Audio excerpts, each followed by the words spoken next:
Assalamualaikum warahmatullahi wabarakatuh. Apa kabar teman-teman semuanya?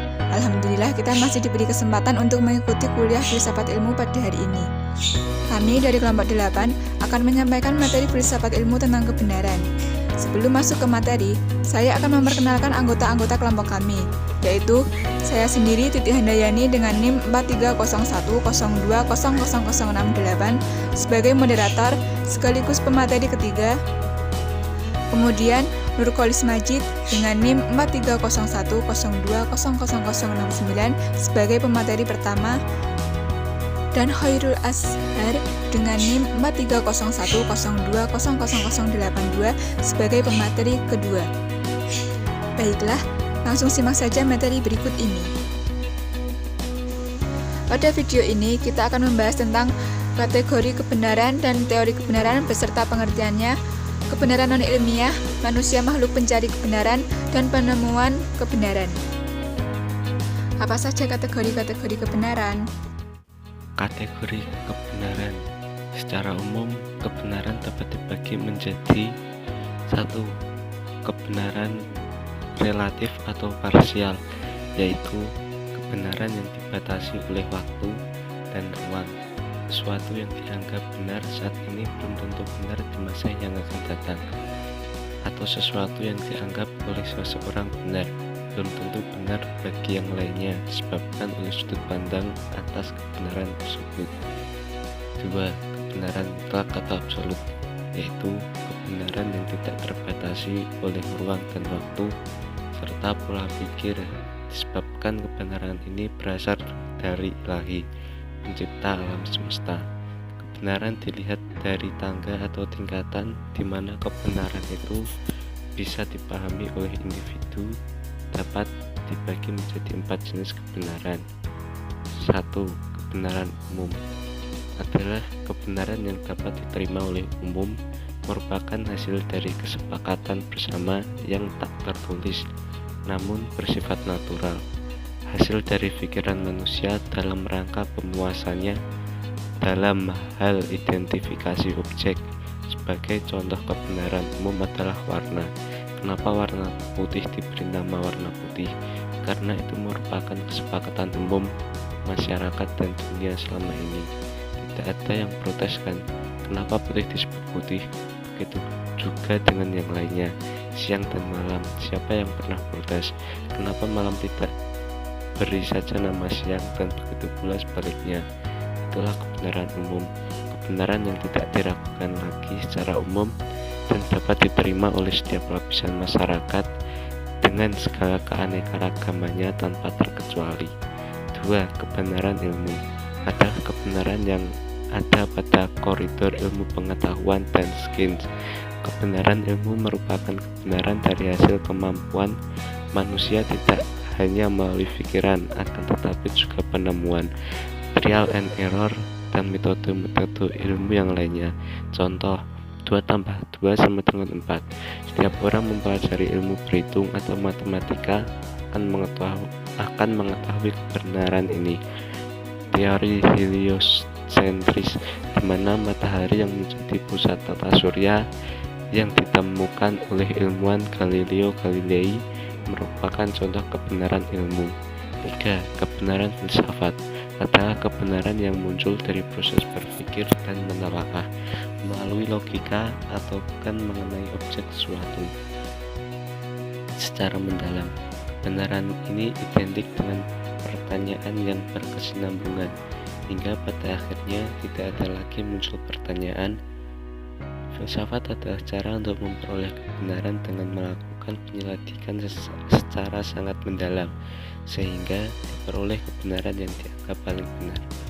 4. Kebenaran agama adalah kebenaran ilahi, kebenaran yang bersumber dari Tuhan. Kebenaran ini disampaikan melalui wahyu. Apa saja teori-teori kebenaran? Teori kebenaran, ilmu dalam menemukan kebenaran, menyandarkan dirinya kepada kriteria atau teori kebenaran, antara lain: 1. Teori korespondensi. Teori korespondensi adalah teori kebenaran yang didasarkan pada fakta objektif sebagai dasar kebenarannya. 2. Teori koherensi. Menurut teori koherensi, sebuah pernyataan bisa dianggap benar hanya jika pernyataan itu koherent atau tidak bertentangan dengan pernyataan sebelumnya yang sudah terbukti benar. 3. Teori positifisme. Positifisme adalah cara pandang dalam memahami dunia dengan berdasarkan sains. 4. Teori pragmatisme. Pragmatisme merupakan teori kebenaran yang mendasarkan diri kepada kriteria tentang fungsi atau tidaknya suatu pernyataan dalam lingkup ruang dan waktu tertentu. 5. Teori esensialisme.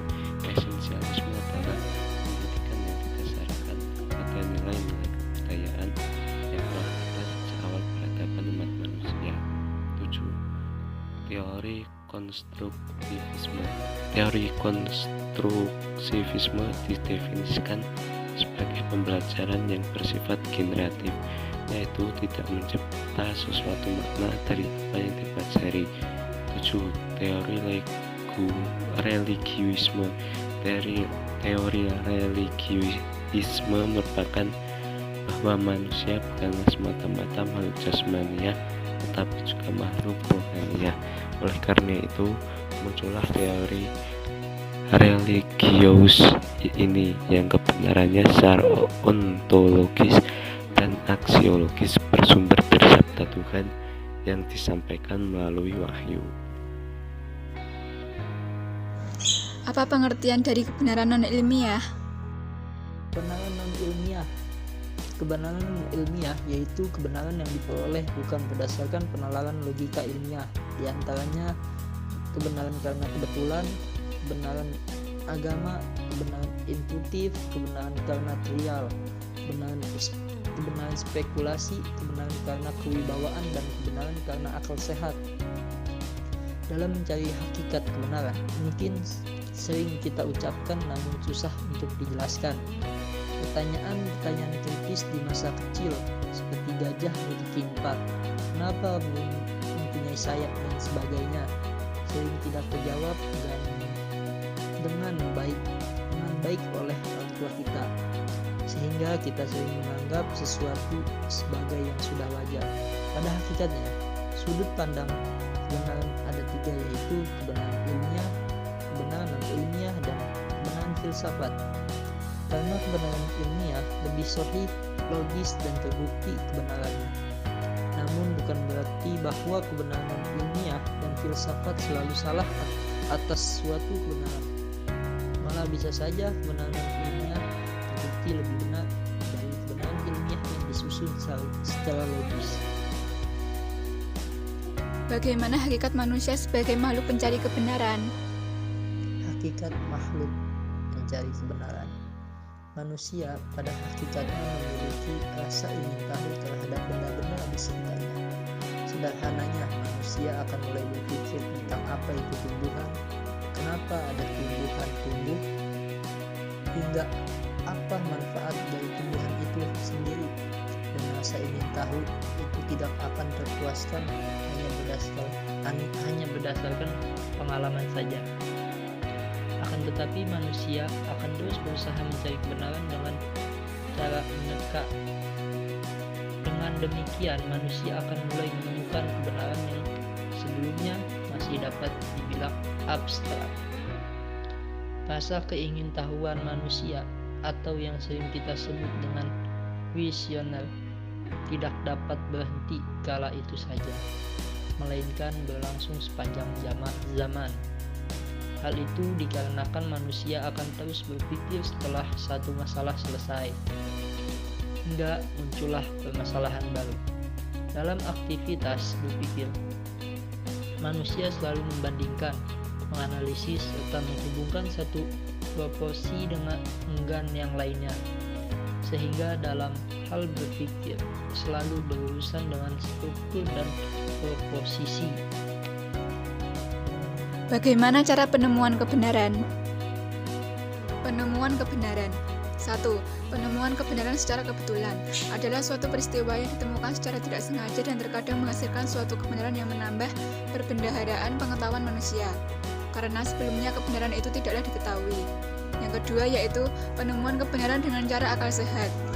Menurut Conan yang dikutip Kerlinger, Akal sehat adalah serangkaian konsep dan bagan konseptual yang memuaskan untuk penggunaan praktis bagi kemanusiaan. Yang ketiga, penemuan kebenaran secara wahyu, biasanya bersifat given dari Allah kepada Nabi atau Rasulnya. Wahyu diturunkan ketika berada dalam puncak spiritual, sehingga firman Allah itu dapat diterima secara utuh tanpa terkontaminasi dengan hawa nafsu dan kepentingan-kepentingan. Yang keempat yaitu penemuan kebenaran intuitif. Dalam pendekatan intuitif, orang menentukan pendapat mengenai sesuatu berdasarkan pengetahuan yang langsung atau didapat dengan cepat melalui proses yang tidak disadari atau tidak difikirkan terlebih dahulu. Dengan intuisi, orang memberikan penilaian tanpa didahului dengan renungan.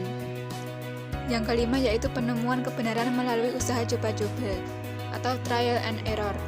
Kebenaran yang diperoleh karena mengulang-ulang pekerjaan, baik metode, teknik, materi, dan parameter-parameternya sampai akhirnya menemukan sesuatu. Yang keenam, penemuan kebenaran melalui spekulasi. Cara ini mengandung kesamaan dengan cara trial and error, karena mengandung unsur keberuntungan dan mencari kebenaran. Oleh karena itu, cara ini dapat dikategorikan sebagai trial and error yang teratur dan terarah. Dalam prakteknya, seseorang telah menyadari masalah yang dihadapinya dan mencoba meramalkan berbagai kemungkinan atau alternatif pemecahannya. Kemudian, tanpa meyakini betul-betul tentang ketepatan salah satu alternatif yang dipilihnya, ternyata dicapai suatu hasil yang memuaskan sebagai suatu kebenaran. Yang ketujuh yaitu penemuan kebenaran melalui kekuasaan.